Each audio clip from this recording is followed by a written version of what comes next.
ലോക്സഭാ തെരഞ്ഞെടുപ്പിനുള്ള കേരള കോൺഗ്രസ് ജോസഫ് വിഭാഗം സ്ഥാനാർത്ഥിയായി ഫ്രാൻസിസ് ജോർജിനെ നാളെ പ്രഖ്യാപിക്കും. രാവിലെ 11 മണിക്ക് കോട്ടയത്ത് വെച്ച് ചെയർമാൻ PJ ജോസഫ് സ്ഥാനാർത്ഥിയെ പ്രഖ്യാപിക്കും. UDFന്റെ പ്രത്യേക അനുമതിയോടെയാണ് പ്രഖ്യാപനം. പ്രശാന്ത് തോട്ടുങ്കൽ നൽകും വിവരങ്ങൾ. പ്രശാന്ത്, LDF സ്ഥാനാർത്ഥിയെ പ്രഖ്യാപിച്ച് പ്രചാരണത്തിലേക്ക് കാര്യങ്ങൾ നീങ്ങുന്നതിനിടെയാണ് ഇപ്പോൾ ഫ്രാൻസിസ് ജോർജിനെ സ്ഥാനാർത്ഥിയായി നാളെ പ്രഖ്യാപിക്കാനുള്ള തീരുമാനം വന്നിരിക്കുന്നത്.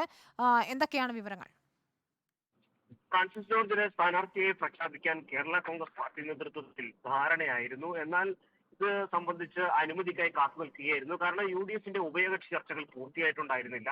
പൂർത്തിയാകാത്ത സാഹചര്യത്തിൽ പ്രത്യേക അനുമതി വാങ്ങിക്കൊണ്ടാണ് ഇപ്പോൾ PJ ജോസഫ് സംബന്ധിച്ച സ്ഥാനാർത്ഥി പ്രഖ്യാപനം നാളെ കോട്ടയത്ത് നടത്തുക. കോട്ടയത്ത് സംസ്ഥാന കമ്മിറ്റി ഓഫീസിൽ ഉച്ചയ്ക്ക് 11 മണിയോടുകൂടിയായിരിക്കും സ്ഥാനാർത്ഥി പ്രഖ്യാപനം ഉണ്ടാവുക. അതേസമയം LDFന്റെ സ്ഥാനാർത്ഥിയെ പ്രഖ്യാപിച്ച് 5 ദിവസം പിന്നിട്ടിരിക്കുന്നു. ഈ സാഹചര്യത്തിൽ വലിയ തരത്തിലുള്ള പ്രചരണമായി LDF സ്ഥാനാർത്ഥി മുന്നോട്ട് പോകുമ്പോൾ കേരള കോൺഗ്രസ് പ്രവർത്തകർ, ജോസഫ് വിഭാഗം പ്രവർത്തകർ വലിയ തരത്തിലുള്ള സമ്മർദ്ദത്തിലായിരുന്നു. മാത്രമല്ല ആദ്യഘട്ടത്തിൽ തന്നെ ചുവരിടുന്നതിൽ ചില പ്രശ്നങ്ങളുണ്ടായി.